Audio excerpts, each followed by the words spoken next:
Welcome to this second session of 5th Adhyaya of Bhagavad Geeta.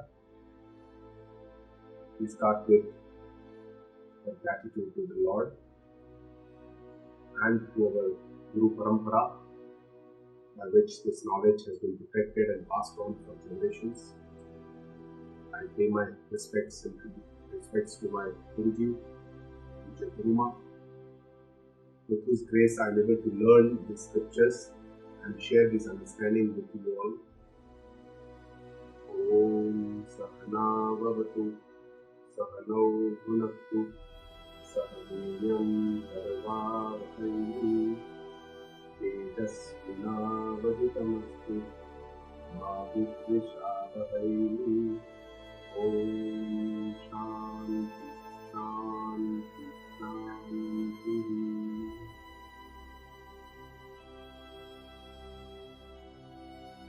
The 5th Adhyaya is called the Karma Sannyasa Yoga, in which there are descriptions of the knowledge as well as the karma path. The first 6 shlokas, as we saw in the first session, starts with Arjuna's question whether knowledge is better or karma is better. The same question that he started in the 3rd Adhyaya, Jayasi Chit Karmanaste, where he also asked a similar question in a different way, whether karma sannyasa is better or karma yoga is better. And Lord talks about how both of them are good, how karma yoga is better because Adhikari of Arjuna is, and through Arjuna, all of us, we are all rooted in our karma, in our day-to-day life, in our actions. And that's why this is the most preferred, most safe path for us to do our Shuddhi of our inner mind, Atmakarana, Antakarana Shuddhi, which can lead us to the knowledge, the supreme, the divine knowledge, the self-knowledge, the Atma-jnana or the Brahma-jnana. So this is what Lord Krishna shows Arjuna, that both Sankhya and Karma Yoga both take you to the same goal. The goal is the same.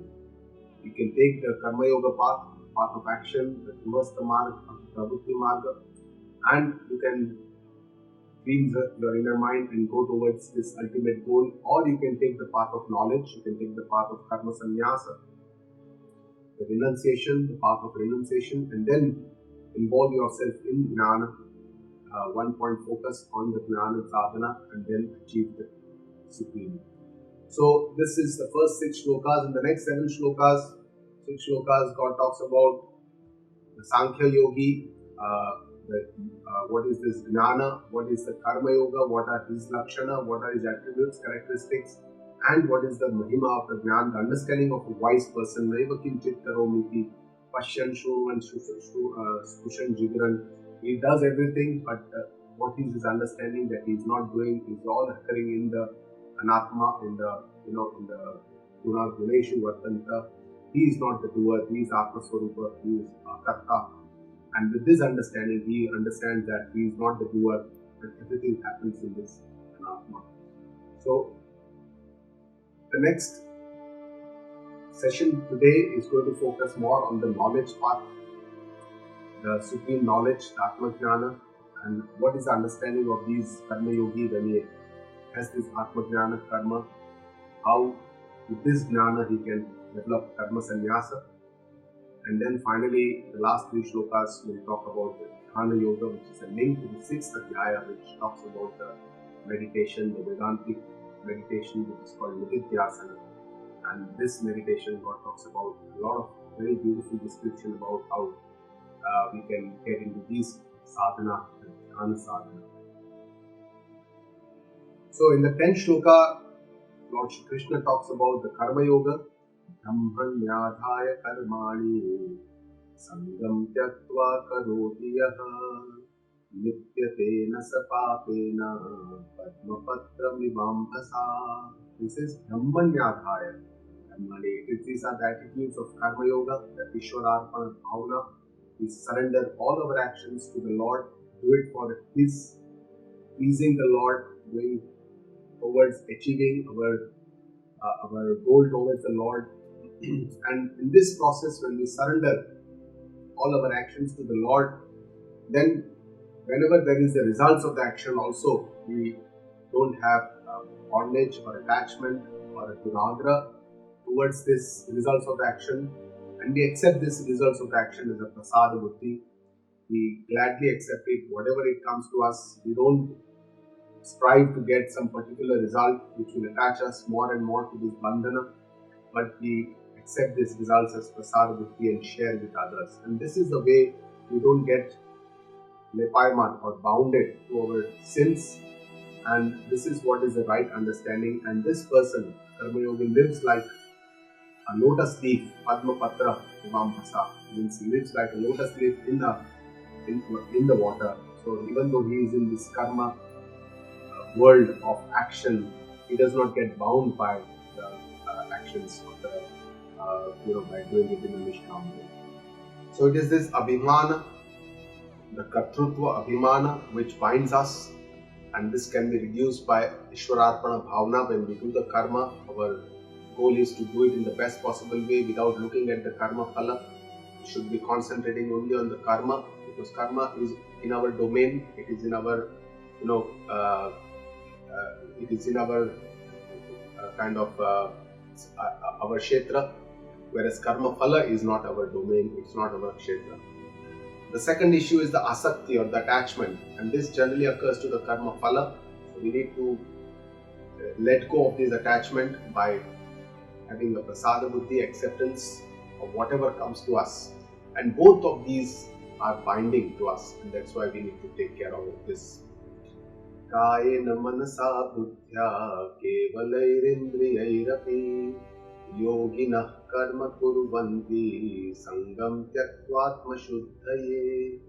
So here Lord Shree Krishna talks about what is the main purpose of doing karma yoga. It is for atma shuddhi, and he says yoginah. Yogi means a karma yogi who does kayena manasa buddhya, who does this karma with all his selfless action, nishkam karma, with his body, mind, intellect, only with the senses. Kaivalai indriya means these senses are without the raga dvesha. So they are purely, they just vicharan kare, going to the objects, but they are not attached with these objects by the raga dvesha or the asuri sampatti. And who does this kind of karma by leaving all other attachments, sangam tyaktva, just for the purpose of atma shuddhi, because this is the only way we can go towards atma jnana, to achieve the final knowledge of the supreme. Antarkarana shuddhi, atma shuddhi is a must. All our scriptures tell us that this is necessary before we can achieve the atma jnana. If the spectacles are dirty, we cannot have the vision. Similarly, if our mind is dirty, we cannot have any vision of the reality of the truth. We cannot see it clearly, and that's why this cleansing of the inner mind is most important. Nishkam karma or karma yoga is very commonly confused by people, saying that if you want to do selfless action without any desires, how is it possible to do any kind of karma without any desires? And that's why it is important to understand that selfless action, what is actually selfless action? Though it is devoid of desires, but Nishkam karma does have a prayojana. Prayojana is some kind of a purpose. And any action that is done in this world, in this life, whatever we do right from morning when we wake up to the night time when we go to bed, whatever we do, any small little thing, it is with purpose, with intention. So there is no action, there is no activity which is done without any purpose or intention. So intention or action is already there. It is not that it is not there. And that's why it is very important to understand this difference between the desires and the intention or the purpose, prayojana. So when a person, most of us, when we do actions in our world, and if they are selfish actions, sakama karma, then these are the binding ones, and they are done with a motive to help ourselves. They are done without much kind of understanding about how it will impact or affect the others, other people, and that's why we just do it with our own understanding, with our own selfish motive, our own selfish desire. So there is a motive, but this motive is more limited, it is more binding to us, and this is called sakam karma. Whereas nishkam karma, person who does a karma yogi, who does a selfless action, thinks about the larger benefit to others, to the society. So these kind of karmas are also done with a motive. These are also done with some kind of an intention. A prayojana is always there. And it is also important to understand this distinction between selfless action with the prayojana. So it sounds like a contradictory thing, that if it is selfless, how can it have a prayojana? But prayojana is always there. That purpose, that intention is always there. But that selfish desire, self-motive is not there. So these kind of actions of a karma yogi are selfless. They are meant for good intentions. They are meant to do benefit good to the larger people, society at large, country at large, maybe the world at large. So this definitely have a prayojana. Now what is this prayojana? Prayojana is, in our shastras it is considered, this prayojana is vritti rupa. Means it is a kind of a vritti. It's a which arises in our inner self, our mind, in our antakarana. So these vritti are basically, it is said that our antakarana, our inner self, our mind, chitta and antakarana are the punj, is a bundle of all these vrittis. They are all the vrittis which happen in our antakarana. And there are several different types of vrittis. There are some which are sattvic vrittis, some are rajasic vrittis, some are tamasic vrittis, different types of vrittis. And karma yogi always endeavors for sattvic vritti, because this is a more elevating type of vritti, which is more shuddha type of vritti. So vrittis can be shubha vritti, can be ashubha vritti. Say for example, suppose there is somebody who is in need of something, and then we go out of our way and help that person, and then we feel a sense of goodness, a sense of relief, a sense of peace of mind, a sense of happiness, a sense of satisfaction inside us when we help others, going out of the way to somebody. So this is a shubha vritti which happens in our mind. Similarly, if we are engaging in some forbidden action, some desires which are not helping us, which are binding to us, maybe some kind of desires which are more for our selfish motives, for our physical dependence, or any of such kind of desires, then these are more ashubha vrittis. Basically, they are ridden with some kama, krodha, mada, moha, matsarya, jealousy, ahankara. All these vrittis are ashubha vrittis, because they are arising, they create asuri vrittis, or they create vikshipta, vikshep in the mind. So these are ashubha vrittis. And basically, purification of our mind, antakarana shuddhi, is nothing but purification of this shuddhi, of these vrittis which arise in our mind. And spiritual journey is all about purification of these vrittis that arise in our mind, to elevate them. As we start, we go from more tamasic to more rajasic vrittis, and from rajasic we go more towards sattvic vrittis, and finally we have to leave all these vrittis if we have to achieve the divine, the ultimate spiritual knowledge. So this is ultimately the understanding that a karma yogi has, that he does have, he wants to purify his antakarana, his vrittis, what shubha vrittis. He is more aware about what kind of vrittis come up in the mind. Most of us are not aware about what kind of vrittis come in our mind while we perform actions. So this awareness is something that a karma yogi does have. And that's why karma yogi is also called a yukta. And this is the one word that Lord Krishna loves. Yukta karma phalam tyaktva shanti mapnoti naishthikam ayukta kamakarena phale sakto nibhatyate. So here Lord Krishna says that yukta purush, the karma yogi, how he works, yukta karma phalam tyaktva. With awareness, with this kind of awareness, karma yogi renounces the results of action. Though his actions are purposeful, they have a prayojana, but there are no selfish motives or desires.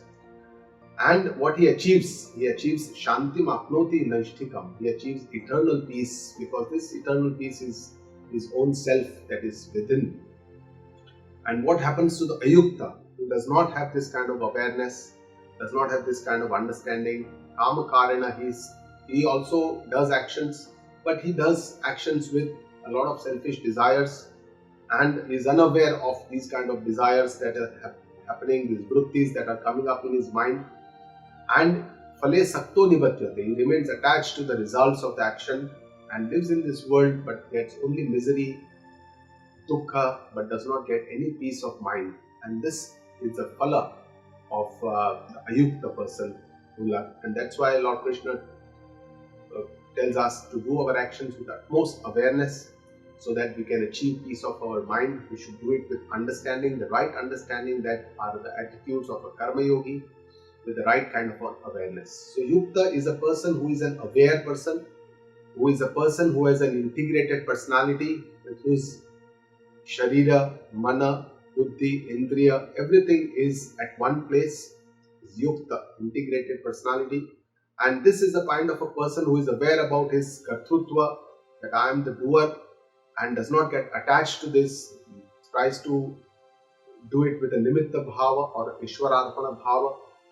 He does not tries not to get attached to the results because he knows that karma phala is something that there can be raga, dvesha, there can be asakti, and that's why he does not have these kind of strong likes, dislikes, attractions, repulsions, and he has an ishwararpana bhavana. He also knows that we can feel helpless because if we are conditioned and identified with our body, mind and senses. And that's why he remains aware about this, does not get swayed by his emotions, his mind, tries to keep it under control and keeps a balanced samatva of the mind. So these are all the awareness that the yukta person who is a karma yogi has, and a person who does not have this kind of awareness is all called a yukta, according to Lord Krishna, who does not have this kind of awareness and who is swachhandi, who just does whatever comes to his mind, does not think about the consequences of his actions, and keeps on doing selfish actions. Sarva karmani manasa sanyasyaste sukham vashi navadvare pure dehi naiva kurvanna karayan. So here now from the 13th shloka, there is a beginning of the Shuddha Jnana Prakarana, the self-knowledge Atma Jnana Prakarana.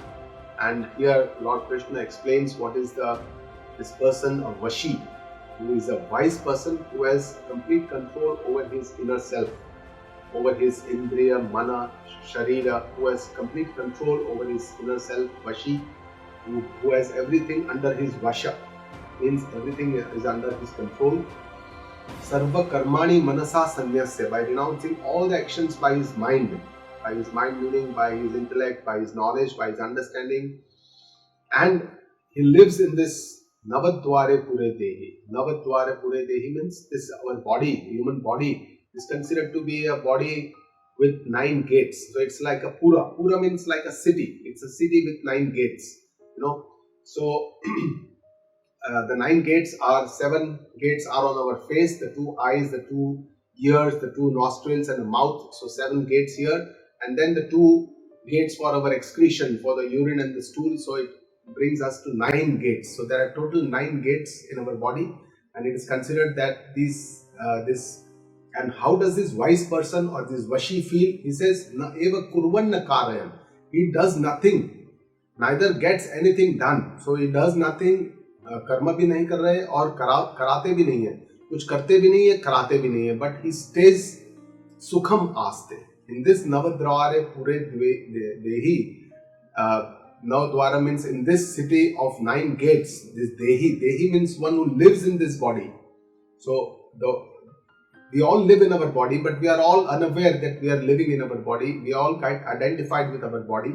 But this person who is a Vashi, a wise person, who clearly knows that I live in this body, and he lives happily, does not get attached to all this sukha, dukkha, sansara, and does not do anything, nothing, he does nothing, he gets anything done. He knows that all this that is happening, naiva kinchit karomiti, I don't do anything, everything is happening in the anatma kshetra, in the sharira, mana, buddhi, all this is the anatma kshetra where all these action, karya, karma, kartrutva, karma phala, sanyoga, everything happens in this kshetra, in this area. Whereas I am the Brahma Swarupa, I am the Atma Swarupa, I am Akarta Swarupa, and that's why I am not affected by any of these, and he lives happily with this internal bliss. So this is the understanding of a wise person, a Vashi, who lives in this city with 9 gates by not doing anything, by not getting anything done, and lives happily with eternal bliss.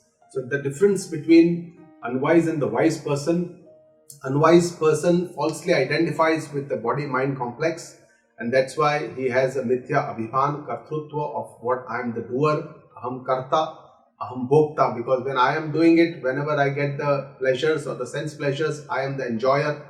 So aham kartrutva, bhuktutva, everything goes together, and all this is again the samsara phala, because these kind of, they create the sanskaras and they give us the sukha, dukkha, papa, punya, samsara. Whereas the wise person does not identify with his body, mind, but identifies himself with this Shuddha, Atma Chaitanya or the Atma Swarupa, and does not get, and he is firmly established in this Akarta Swarupa, where he knows that he is not the doer, though everything happens, he is not the doer, and he is not bound to this karma phala.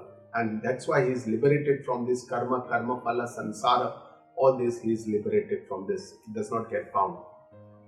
So in the next shloka, Shri Krishna says, Na kartrutvam na karmani lokasya srujati prabhuhu na karma phala sanyogam svabhavastu pravartate. So here Shri Krishna is describing from the perspective of pure consciousness, Shuddha Atma Swarupa, and he says that the Lord Prabhu is the overlord or the lordship. Prabhu does not create for humans kartrutva. Neither he creates kartrutva, the doership feeling, na karmani, nor actions, and neither karma phala sanyoga, attachment to the results of actions. And all these three things are not there in the Atma Swarupa. The Lord does not create all this, kartrutva, karma and karma phala sanyoga. But how are they created? He says, Swabhavaha pravartate. Swabhavaha means it is by the nature, the prakriti. Prakriti का जो स्वभाव है, माया से जो प्रकृति बना है, उनका जो स्वभाव है अनात्मा, which is not the Atma Swarupa, which is not Atma, but this is Anatma. And all these kartrutva, karma, karma phala, sanyoga, raga, dvesha, all this happens in the Anatma Kshetra. And it does not happen in the Atma Kshetra, it does not happen in the Paramatma. Paramatma does not create all this. Paramatma is a Shuddha Atma Swarupa, in which there is no Karta, no Kartrutva, no Bhoktrutva. All this is not there. And so this clearly is mentioned by Shri Krishna, that all this is not created by the Lord. So our Guruji tries to explain this in more details, how this Jagat, this Srushti, what is the difference between this Jagat, the Srushti that God has created, and what is this Prakriti and Sansara that we all Jiva have created. So what is this difference? It is important to understand this. So one is that there is a Prakriti Parampara that goes on, the nature cycle. And this cycle is the creation of the nature or the world, and then there is a maintenance, and then there is a destruction. So this cycle goes on, and most of these times this cycle is in great harmony. There are no problems, there are no issues in this nature cycle. Though there can be sometimes some natural disasters can come, but this is all part of the harmony that is there in the nature to create this harmony. And this Prakriti that Ishvara has created. Of course, when we say Ishvara has created, it is through Maya. So this creation is also through Maya. Whereas if we talk about Ishvara from the Atma Swarupa perspective, the divinity perspective, Ishvara also is a Karta. He is not the creator. He himself says that though I am creating all this, I am not the creator of this Prakriti. But here to understand, we can say that yes, this what is created by Ishvara through Maya is a Sukhat. It is all happiness, it is all bliss, it is all Sukhat. Now, the problem happens with the Jiva Parampara.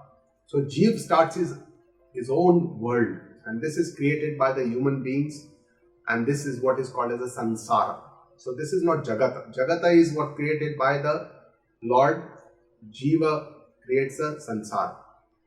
And this Jiva creates by putting a lot of judgments, saying this is good, this is not so good, I like this person, I don't like this person, I like this relationship, I love this, I don't love this. All these he keeps making judgments about, and this is the human nature. It is very judgmental. And this judgmental nature creates more of problems for us, because it creates sanskara, and then we want to, whatever we like, we want to achieve that, we want to get that. Whatever we don't like, we want to remain away, dvesha. And all this is the cause for all our miseries, our dukkha in our life. So all this is all self-created, and the root cause of these is ajnana. Ajnana, which is also called avidya as an individual sense, ignorance, or in a samashti or a broad sense or a collective sense, it is also called maya. So collective avidya is also called maya. And swabhava pravartate means this ajnana, this anadi. Ajnana is called anadi. There is no beginning, no end. We don't know whether ajnana came first, or the jeev came first, or the prakriti came first, and how this goes on. It's like whether the hen came first or the egg came first. So we don't know. It has been going on since ages immemorial. This avidya, ajnana, sansara, all this keeps on happening. And this is a cycle which is continuing. It is called anadi. We don't know the end. We don't know the beginning. But though we don't know the beginning, it can be ended. There is an end. There can be an end to this cycle. And this end can only come with Atma Jnana. Brahma Jnana is the only way we can liberate the person from this samsara by destroying his ajnana. And ajnana can only be destroyed by jnana. So this is the basic philosophy of Advaita philosophy, where it says that it's the root cause of all the problems that we face as jiva are because of our ajnana, our avidya, and this can only be destroyed by the Atma Jnana. So ultimately, Atma Jnana or self-knowledge is the ultimate goal for all of us to become blissful, to remain happy. So Jagata with the jiva develops the sansara, and this is the root cause of bondage. Jagat itself is sukhada, it is not the cause of problems, but when jiva adds his own raga, dvesha and all his judgments, it creates a sansara which is the cause for bondage. Na datte kasyachit papam na chaiva sukrutam vibhuhu ajnanena vrutam gnanam tena muhyanti jantavaha. So again, Lord Krishna says here that all the actions, all the karma, the papa, punya, sukha, dukkha, everything occurs in the anatma, and this is the cause for samsara. He says that vibhu. Vibhu means sarva vyapaka, the eternal consciousness. It is Atma Swarupa. It is Atma or the Brahma, which is called in the parampara. Does not carry anyone's sins or good deeds. Papa punya is not there in the Atma. Atma is completely asanga. The consciousness, the eternal consciousness, the Shuddha consciousness is absolutely asanga. It does not carry any Papa Punya. That is not the Jiva. Jiva carries all this Papa Punya. Whereas, and it is a Ajnanena Avruttam Gnanam. And the self-knowledge, the Atma Jnana is obscured by the ignorance, the avidya, and which is also the cause because of the Maya. On a collective level, this is the Maya. So clearly it tells us this, that the foundation of the parampara, what it tells us, that it is a self-knowledge, Atmajnana is obscured by this avidya or the Maya, and that is the root cause, Tena Muhyanti Jantava, which is the root cause for all the attachments, all the bondage, all the delusions, all the moha, all the, disturb our vision of the reality for all the human beings is this ajnana, and that is the root cause. Then this self-knowledge, Atmajnana, is part of us, but it is hidden by this ajnana, which is being there for ages, which does not allow us to see the reality, which causes ourselves to be deluded. Moha, asakti, attachments, mamata, ahankara, all this that happens in us is because of this ajnana or avidya, and that does not allow us to see clearly what is the reality, what is the truth, what is the atma, what is the anatma, how is the viveka between atma and the anatma. So this viveka is the most important viveka in the tradition, which is said that this is how the spiritual journey starts, by creating that God or the atma does not create any dukkha, samsara. It is all in the anatma. All the miseries are created by jiva due to ignorance, avidya, and The only Atma Swarupa, knowing the self or the having this self-knowledge, destroys this veil of ignorance and the vision of the reality becomes clear. This clarity of understanding is important if we want to attain the supreme, the divinity. Without this understanding, there is a big Maha Milavat, which is called as, everything becomes confused. आत्मा के जो धर्म है वो हम अनात्मा के ऊपर थोपित करते हैं, अनात्मा के जो धर्म है वो आत्मा के ऊपर थोपित करते हैं. Meaning we identify the attributes और characters of atma to anatma and anatma to atma, and everything gets mixed. This is called the big Mahamilavat, and that is the root cause of most of the problems that we face in our life. So this understanding is very important.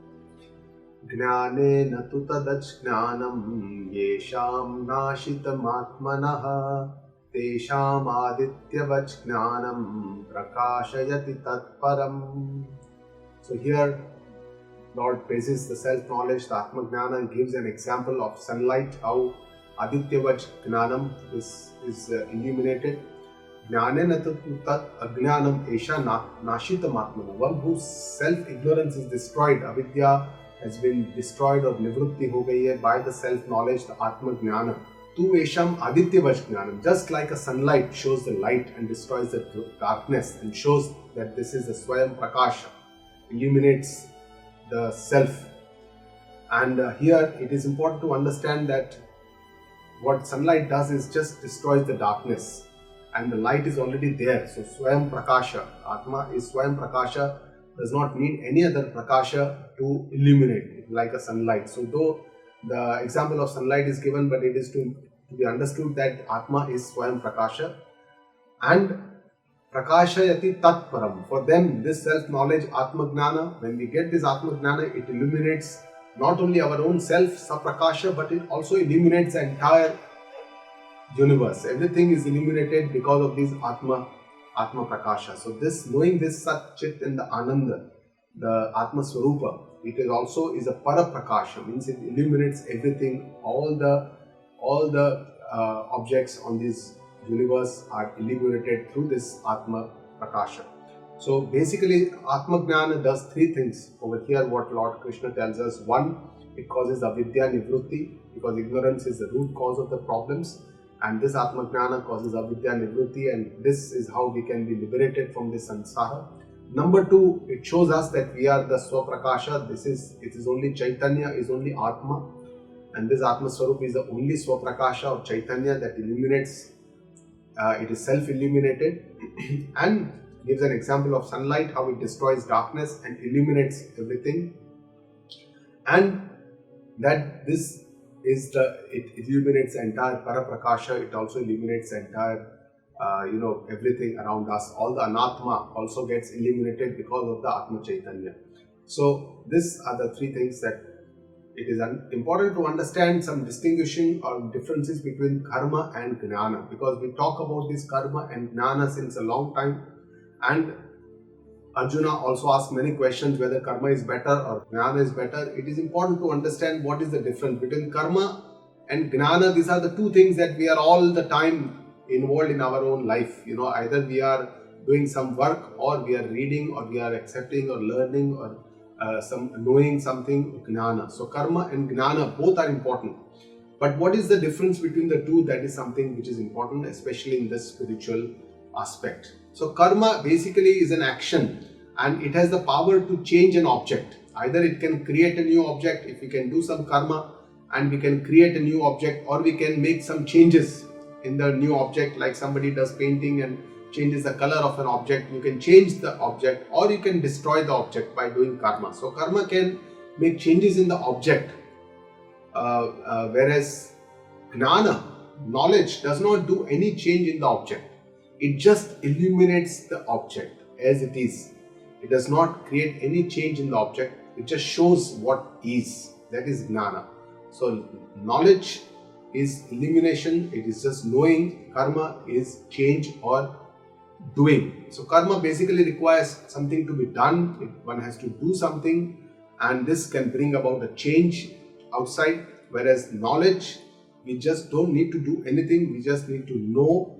It is more of knowing, and this does not create any change in the object. It just illuminates, it just glows, and it just tells us what it is. So that is knowledge.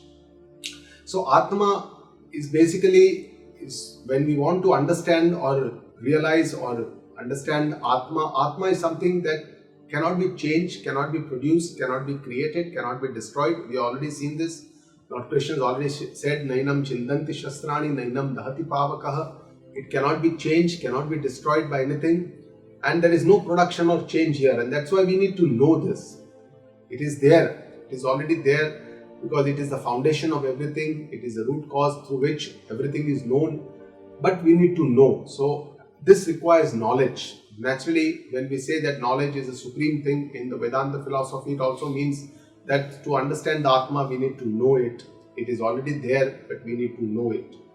And all of us are eligible for this kind of self-knowledge, provided we have the desire to understand, to know the truth, what is the truth, what our scriptures tell us, and we have some limited level of Viveka and Vairagya. Viveka means some little bit understanding, thinking, jignasa, that inquisitiveness, kutuhalata, to know what is beyond what is seen in this world, and a little bit Vairagya, which comes through Viveka, that whatever I need to achieve in my life, that is something that this world cannot give me. So this kind of understanding is necessary.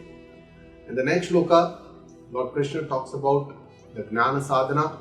Tat buddhayastadātmāna tannishthāstatparāyanaha gacchantya punaravrittim jnana nirdhuta kalmashaha.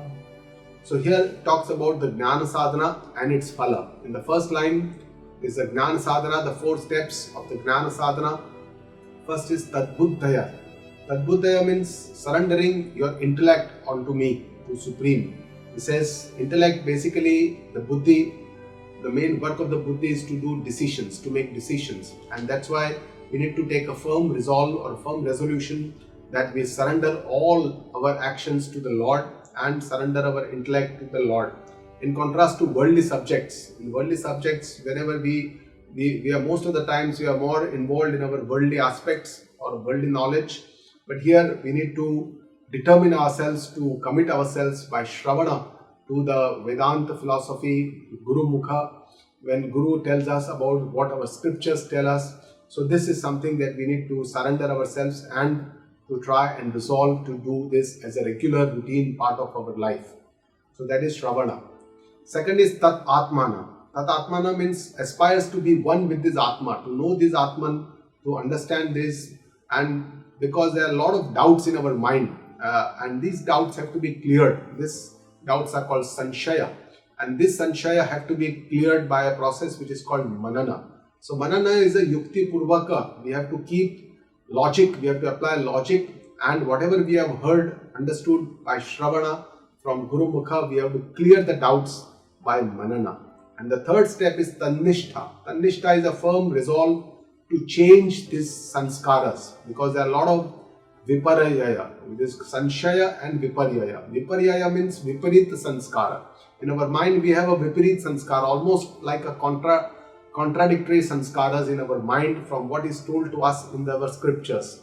And that's why this has to be changed, and this change will happen only by Vedantic meditation, which is called Nididhyasana, which is also a very important step of the Jnana Sadhana. So there are 3 steps of Jnana Sadhana. First is Shravana. Shravana is from the Guru Mukha. Vedanta Vakya, we have to keep listening Nirantara, constantly. Number 2, whatever doubts come in our mind, we have to keep using logic to take care of these doubts, and by a process of Manana. And the third is by Nididhyasana. By Vedantic meditation, we have to, Sthita, jo Atma Sanskara, Atma Rupa Sanskara, we have to more make them firm, and the Anatma type of a Sanskara we have to clear from our mind. These Sanskaras have been there for years, ages, generations, births, many births, and they have to be changed, and that is by Vedantic meditation.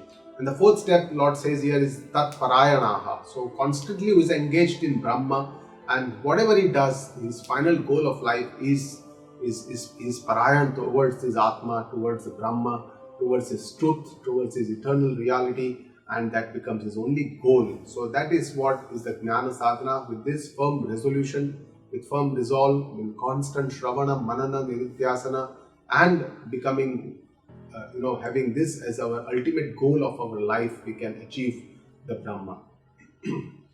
And the next line he says, Gacchantya punaravrittim jnana nirdhuta kalmashaha, shows the two phala of this jnana. If we achieve this jnana, what are the benefits? The first phala is that jnana nirdhuta kalmashaha, all our impurities of our mind, all our kama, krodha, moha, mada, matsarya, all our raga, dvesha, all the impurities are washed away in this purity of this divine knowledge, the self knowledge or the Atma Jnana. That is the first benefit that we get. Mind becomes absolutely clean. And the second is apunaravrittim gacchanti, means we achieve liberation or moksha. We don't have to come back again to this earth. We are liberated from this cycle of this birth and this death. And this is so we don't have to come back, means that this is after death. So this means it is Videha Mukti. But it is very clearly mentioned by Shree Krishna that the main goal of this Atma Jnana is not just Videha Mukti. Videha Mukti is a byproduct. The main goal is that in this life itself, we get liberated from this samsara, karma phala, all the dukkha, everything is liberated, and this is called as Jivan Mukti. And this person who is a wise person and enlightened, Sthita Prajna, when he becomes Jivan Mukta, and then when he dies, then also he gets a Videha Mukti, means he does not have to come back again and again. So Videha Mukti is not the main goal. The main goal is Jivan Mukti. During this lifetime only, we achieve these benefits of this Atma Jnana or Atma Jnana Phala. So these are the phala of Atma Jnana, what Lord Krishna talks about in this Adhyaya. In the next 3 shlokas, Lord Shri Krishna talks about other aspect of the wise person who gets his Atma Jnana. What is his vision? He develops a Samatva drashti, and he talks about in the next 3 shlokas. Vidya vinaya sampanne brahmane gavihastini shuni chaiva shvapakescha pandita samadarshinaha. So he says Pandita. Pandita becomes Samadarshinaha. Samadarshinaha means they develop sameness of vision, Samatva drashti. And what is this Samatva drashti and how they develop this and how they develop this? Let us understand. He says the Pandita Samadarshina, the wise sees oneness in everything. Samadarshi. Vidya Vinaya Sampanne Brahmane. So the knowledgeable and the humble Brahmana, which is considered to be a pratik of the Satvika person. Right? Gavi and Hastini. Gavi means a cow and Hastini is the elephant. Both these represent a Rajasic kind of a personality. And Shuni cha Shwapake cha. Shuni means a dog and Shwapake means a chandal or an outcast. So both these represent one of tamasic people. And Shri Krishna says that wise have a Samatva drashti in all these 3. Brahmana, Gavi, Hastini, Shuni, Shwapaka, all these which represent Satvik, Rajasic, Tamasic. So they are all have a Samadarshina. So Samatva is, Guruji tells us repeatedly that Samatva is sadhana as well as Samatva is a sadhya. It is a goal, because whenever a seeker embarks on this path of a spiritual upliftment journey, then he has to be Samatva. He has to develop, all this dvandva of the world. He has to understand that this is part of this world, and he should understand that he should remain Sama. So Samatva is what is Prayatna Purvak. He has to achieve this by efforts, and that is a part of his sadhana. Whereas Sahaj Samatva or Purna Samatva is the ultimate goal, because the Brahma or the Atma itself is a Samaswarupa, and that will come in the next shloka also. But here it is important to understand that Lord Krishna says that Pandita has a Samadrashti, Samadarshinaha. They don't have a Samavyavahara. They're with all these Brahmana, cow, elephant, dog, they don't do the same Vyavahara. Their Vyavahara is different. It is by understanding, it is different. But the Darshana, the vision, the what they see is oneness in all this. And let us see how it is possible to see oneness in cow and in a dog and in an outcast, in a brahmana. How is it possible? So this samatha or equipoise or sameness of vision, samatva, darshana, seeing oneness in all, which is considered to be a goal for an aspirant or a sadhaka, because this is a samatva is an important sadhana. It is an important means to achieve the ultimate goal, that is also sadhya. And this is to be achieved by the sadhaka by his own efforts. He has to do a lot of prayatna, he has to do a lot of purushartha, he has to try his best to achieve this. And this also requires a lot of awareness, understanding and dedication on this path. But for the person who is already accomplished, then this becomes more of sahaja. This samatva becomes sahaja. It does not require a lot of efforts or prayatna on the part of the accomplished or the wise person.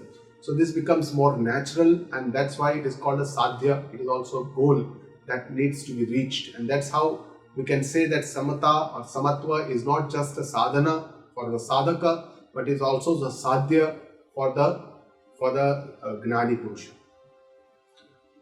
Unwise person, he has a lot of raga dveshas, and with this raga dveshas he sees lots of differences, because his buddhi is called as a bheda buddhi.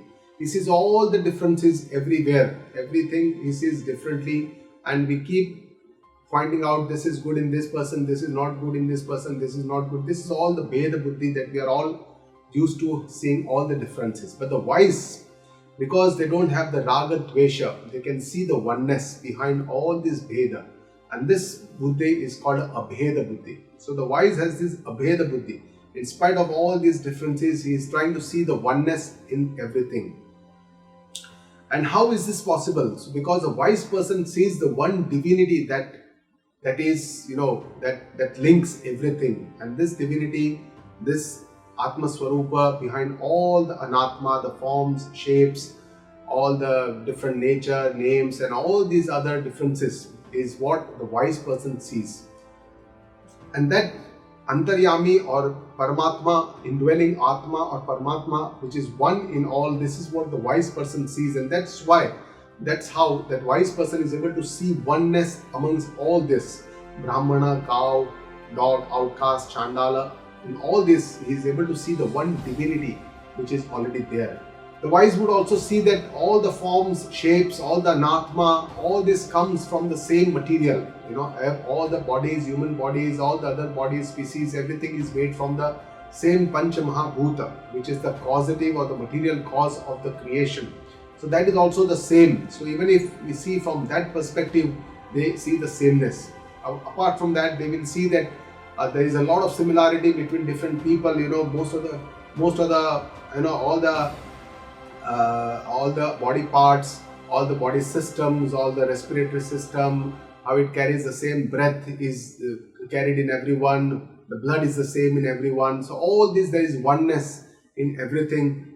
It's only in the names, the forms, the shapes and the cosmetic appearance, and probably our reactions, our nature, our software is different for different people. So this essentially, whether to see the sameness or to see the differences, whether to see the bheda or to see the abheda, it all depends on our vision, how we see. And that is why the spiritual journey is all about changing our own vision about things rather than changing anything outside in this world. In the next shloka also, Shree Krishna says a similar thing. Ihaiva tairjita sargo yesham samyastitam manaha nirdosham hi samam brahma tasmat brahmani te stitaha. He says, what is the goal of the human life? Human life, the goal is to see the samatva darshana, the sameness of vision beyond all the differences. And he says, Iha evatai jitaha sargaha. They have won over this world. Here only, in this world only, they have won over, they have become victorious, they have won over this world. Sarga. Sarga is this world. And Jita. Jita means they have won over, they have developed victory over this world. Who? Yesham samyastitam manaha. One whose mind is firmly established in this one samatva, samaswarupa Brahma. So one who has become Samatva, who is Samadarshina, who is wise, who is able to see this clearly, has really won this world. Basically, this is the true victory. Because he says, Brahma hi nirdosham samam. Because Satchidanand Brahma is the innocent. He has no blemish. He is nirdosha and he is sama. The Swarupa of Brahma is nirdosha. There are no changes. There is no dosha. There is no blemish. There is no differences. It is sama Swarupa, Brahma Swarupa. And that's why somebody who has achieved this Brahma Swarupa or Satchidananda Swarupa is sthit in this one Swarupa, and that's how that is the true victory of the life, that is the real goal of the life. Tasmat te Brahmani sthitaha. That's why one who is firmly established in Samatva is considered to be firmly rooted in Brahma, because Sama and Brahma are both the same and one and the same. Brahma is also Sama Swarupa, Samatva is also Brahma. And that's why Lord Krishna says here is that is our real goal, that is our real victory, that is the real purpose of life. This true vision, the Sarvatra Samatva Darshana, is the true vision that we all need to achieve. That is our goal, and that is the true victory of our life. That is the true victory over our own self. And this is one victory. If we achieve this, we never become defeated, because this is something that is the main, he says, this is the main victory. And this is the main success of life. If we achieve this Savratra Samatva Darshana, that is a real success, that is a real victory. And this lets us know that we are not affected by any worldly situations, because the world keeps changing, the situations keep changing, people keep changing, circumstances keep changing. But if we understand that our goal is to achieve the ultimate happiness, the eternal bliss, then it is not possible that this changing world can give us this eternal peace. And for the seeker, it is the part of the journey and it is the goal to achieve this kind of an eternal peace. So it is only by the right understanding that we can dissolve all these differences, this Bheda Buddhi, and can see the one Abheda, by giving not undue importance to these worldly things, because these worldly things keep changing. And if we give too much of importance, Mahatva Buddhi, to these worldly things, then we cannot, get this eternal bliss or the happiness that we all yearn so much. And that's why the central message of Gita ji and Lord Shree Krishna is to have Samatva. Samatva is one of the main central messages of the entire Bhagavad Gita. And I would say that in one word, if we can summarize the message of Sri Gita ji, we can say that Samatva, to be in the equipoise state, to be in a Samatva Darshana. This is the central message of Gita ji, to achieve that balance, to achieve that that critical balance, Samatva, and the sameness of the vision, and this entire spiritual journey is also to achieve this Samatva Darshana. So this is the importance of Samatva. It is not just the goal, it is but even the sadhana also. So the journey, in the spiritual journey, we have to move from our outer world to our inner mind. It is a journey inside, inwards. It is called, our mind is Bahirmukha, but we have to take it inside. It is a journey within, because most of the times we have only seen things outside, elsewhere, and that's why we believe that this is a reality. But there is a very big reality within us which we have not yet seen, and that is the part of the spiritual journey. The outer world keeps changing, and most of the situations in the outer world are not under my control. This is understanding that we need to develop. But we can only understand that my mind is the only thing that can be under my control, and that is only if I do try my best. If I understand and try my best, then my mind can be under control, and with this I can decide to remain calm, sama, same in all the situations that affect us in our life. Even in midst of utmost chaos and confusion, we can remain sama. But this is the quality that I can develop inside me. This is under my control. So whatever I have to do is with my own mind. I don't have to do anything outside. I don't have to change anybody outside, anything outside in this world. What I need to do is to change my own self.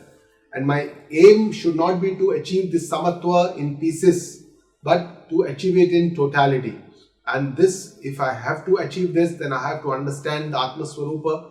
Only then with this fulfillment, I can achieve this or this Samatva, Sarvatra Samatva Darshana, Samatva in totality. And life is all about overcoming the obstacles. We need to go a little slow, shouldn't complain because we can't change things outside, and don't give too much of importance to these worldly objects. That is also called don't major on minor things. And my goal, I must remember that all the time that my main goal is to keep the peace of my mind, to keep my mind in a Samatva situation, and that is my responsibility. That is the only thing that is under my control. Most of the things that are outside are not under my control. Na prahashyet priyam prapya no dvijit prapya cha priyam stira buddhira sammudho brahmana vid brahmani stitaha. So here again Lord Shri Krishna talks about the Samatva Buddhi and says priyam prapya na prahashyeta. So this is the person who is firmly rooted in Samatva. For a karma yogi, this is a part of the sadhana. For a Gnana yogi, for a Sthita Prajna, this is already the sadhya, the goal, that after getting whatever he likes, does not get too elated. He is still rooted in the Samatva. Apriyam prapya na udvijet, means after getting what he does not like, does not become too upset. So whatever, if we like something, we get it, we don't become too happy. If we don't get it, we don't become too sad. So these ups and downs are not the part of the life of this person. Is a sthira buddhi, whose intellect is focused, who is firmly resolved. His buddhi is one-sided, he is firmly resolved, does not take two sides all the time, does not keep wavering mind, and is asammuta, who does not have any attachments or delusions. And this is because he is remained in Samatva Buddhi. So that's why he does not have these kind of attachments or delusions. He is able to think clearly with a one proper resolution. And Brahmavid Brahmani Stitaha, only such a Brahmavid who knows this Brahma, this Sama, Brahma, can be firmly established in this Atma Gnana or Brahma Gnana. So this is considered to be the sadhya. This is an eligibility, this kind of Samatva. It's important. And the goal, the Brahma, is also Sama. That is also the goal, which is the Sahaj Samata, which is also the goal, that is the getting the Atma Gnana. So with this, Lord Shri Krishna tells us about what are the attitudes that we can achieve. Guruji also explains to us what are these attitudes that help us to achieve this Samatva in life. First, our approach, our mindset, our attitude must be more of a proactive rather than a defensive attitude. Defensive attitude is something that we try to do whenever there is a situation that demands us to do something. It's not like an initiative that we take. It is more like defending. It is like, we don't want to be defeated or lost in this battle. But a proactive attitude, on the other hand, is an attitude more by design, more by initiative. We take more initiatives to do something that is important to be done, and we need to do it. And it is to achieve something, to become victorious, rather than to just avoid being defeated in life. So that is the kind of attitude shift that we need to develop from a defensive attitude to a more proactive attitude. We should look for more permanent solutions rather than temporary solutions. So Samatva also, we should look from a long-term perspective, not from a short-term perspective. This could be related to our habits, to our our lifestyles, our diet, exercise, the way we take care of our own mind, our health, our body, and our relationships, and all the other things. We should look for a more permanent solution rather than a temporary solution. And whatever we do in our life, we should accept any result that comes to us. We should do our best and be prepared for the worst case scenario. Whatever it is, we should accept it, because there may be many adverse situations, but we should try and ask for help in such situations so that we remain firmly resolved in what we want to do. We must be clear that we don't have to change anything outside. What we need to do is keep ourselves in calm, our mind and calm at any cost, to remain this samatva of our mind, samata, calmness of our mind at any cost. And samatva does not mean that we become emotionless, we become niras, we don't have any rasa of this life, but it means that we avoid the extremes, the ups and downs, the part of life. Don't get very emotional about things, but keep our emotions under our check, and we learn to manage our emotions by keeping our head above our hearts, by using our understanding, our intellect, our buddhi, shakti, to keep ourselves, our head above our heart. And this Samatva teaches us to live in the present moment without thinking too much of our past, without being anxious of the past, or being anxious about our future, or being fearful about our future, and living and enjoying every moment that we live of our life. So Samatva teaches us to enjoy this life, to enjoy every moment of our life, and gives us the best lessons of our life. So with this, we come to the end of this session of the second session of the fifth Adhyaya. We already discussed the Samatva, how this understanding, the Jnana Yoga, the Karma Sannyasa, how this karma, the Jnana can help us to get a Karma Sannyasa Yoga. And finally, the next session will talk about the link to the sixth Adhyaya, which is the Dhyana Yoga, and that will be the final session of this fifth Adhyaya. So with this, we have Guru Brahma, Guru Vishnu, Guru Devo Maheshwara, Guru Sakshat Parah Brahma, Tasmai Shri Guruve Namaha. Om Purnamada Purnamidam Purnat Purnam Udachyate Purnasya Purnamadaya Purnameva Vashishyate. Om Shanti Shanti Shanti.